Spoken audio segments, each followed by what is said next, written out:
আগুন আগুন। আজকে একটা টপিক নিয়ে কথা বলবো, তার আগে ভিডিওটা দেখে কিছু বুঝতে পারেন কিনা দেখুন তো। এটা কি আপনার কি পার্মানেন্ট বিজনেস? হ্যাঁ, সব সময় 12 মাস সেখানেই থাকেন? এই গেঞ্জি এগুলো আসে থেকে মূলত? এগুলো গুলিস্তান, গাজীপুর। এটা কি আপনার বিজনেস? আমার মামার। হ্যাঁ, আমার মামার। আচ্ছা, আপনার মামা আপনি দেখাশোনা করেন? আমি আসি ঈদের টাইমে একটু হেল্প করেন? হেল্প করি। আচ্ছা, এমনি ঈদের সময় বেচা কিনা তো ভালোই? হ্যাঁ, ঈদ ছাড়াও তো মোটামুটি ভালো সেল হয়? ঈদ ছাড়া তুলনামূলক কম হয়। কম মানে এগুলো তো ড্রেস ফিক্স করা আপনাদের দাম? হ্যাঁ। কেমন দাম? 150 টাকা। 150 টাকা। 150 টাকা, কিন্তু ভালো তো, কোয়ালিটি তো অনেক ভালো। এগুলো শোরুমে যদি বিক্রি হয় কয় টাকা নিবে? 450, 500 এরকম নিবে? 400। জিনিস ভালো, কিন্তু প্রত্যেকটা জিনিস কোয়ালিটিফুল। ঠিক আছে ভাই, আপনার নাম কি? আমার নাম তাহিদুল ইসলাম সামি। আচ্ছা, ভালো থাকুন। বর্তমানে আমাদের যুব সমাজ হচ্ছে প্রতিটি জাতির উন্নতি ও অগ্রগতির সোপান, জাতির মূল্যবান সম্পদ এবং দেশ গড়ার শ্রেষ্ঠ কারিগর। শুধু তাই নয়, যুব সমাজকে কাজে লাগিয়ে সমগ্র দেশকে উন্নতির শিখরে নিয়ে যাওয়া সম্ভব। আর আমাদের যুব সমাজ, এই যে দেখেন প্রত্যেকটা দোকানের ছেলেরা ইয়াং এবং অল্প বয়সী, তারা এই ব্যবসায় সময় দিচ্ছে এবং ব্যবসার কাজে মনোযোগী হচ্ছেন। 90 দশকের যুবকরা তখন এরকম ছিল না, তখন তারা বেকারত্বে পরিণত হতো। 26, 27 এবং 30 বছর বয়সেও বাবা মায়ের ঘাড়ে চেপে বসে থাকতো।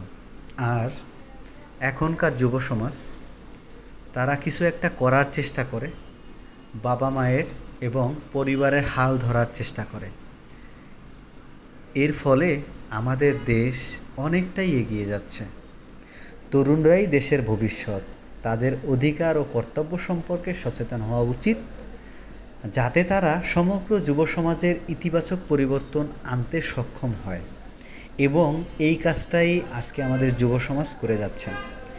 আমি যতগুলো দোকান দেখালাম আপনাদের, ঈদ উপলক্ষে ওরা বিজনেসগুলো করতেছে, প্রত্যেকটা ছেলেই যুবক এবং 20 থেকে 22 বছরের মধ্যে।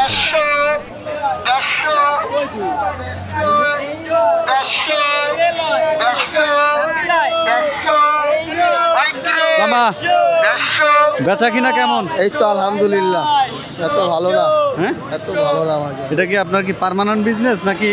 এটা পার্মানেন্ট, হ্যাঁ, 12 মাস। 12 মাস কোথায় বসেন? এই জায়গায়। বেচা কিনা কেমন হচ্ছে এখন বর্তমান অবস্থা ভালো না। কেন? ঈদ তো চলে আসছে। হ্যাঁ, ভালো না। ভালো না? তাহলে ঈদ এসে লাভ হইলো কি? ঈদ ছাড়া ভালো? ঈদ ছাড়া আল্লাহর মধ্যে আরো ভালো ছিল। বর্তমানে যা দেখি এই অবস্থা ভালো না। ভালো না? আচ্ছা দেখ, আপনার নাম কি? আমার নাম ইমন ভাই। ঠিক আছে, থাকেন। আমরা এক শ্রেণী দেশকে উঁচু করার জন্য চেষ্টা করে যাচ্ছি, অন্য আর একটা শ্রেণী এই দেশের টাকা নিয়ে জলে ফেলে দিচ্ছে। কিছুই বলার নাই। এ মামা, লুঙ্গি কত করে? বেচা কিনা নাই নাকি? বেচা কিনা কম। এখানে কি সবসময় বসেন? সবসময়।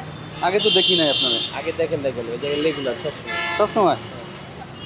মানে কয়টা ব্র্যান্ডের লুঙ্গি রাখেন এখানে? এই জায়গায় বিভিন্ন কোয়ালিটির, বিভিন্ন। সর্বোচ্চ কয় টাকা দামের আছে? সর্বোচ্চ আছে 800, 1000। আচ্ছা, এমনি সর্বনিম্ন? সর্বনিম্ন আছে 250, 300। বেচা কিনা কেমন ঈদ উপলক্ষে? বেচা কিনা ঈদ উপলক্ষে গতবারেতে একটু কম, তারপরেও আলহামদুলিল্লাহ। মানে কেন? এর কোনো উত্তর আছে? কেনর উত্তর বলতে মনে করেন যে মানুষের হাতে টাকা নাই, তারপরে থেকে দেশের অবস্থা এমনিও খারাপ, তারপরেও আলহামদুলিল্লাহ যা আছে মোটামুটি। আচ্ছা, ঠিক আছে, তাহলে করেন, দোয়া রইল। ঠিক আছে, আলহামদুলিল্লাহ।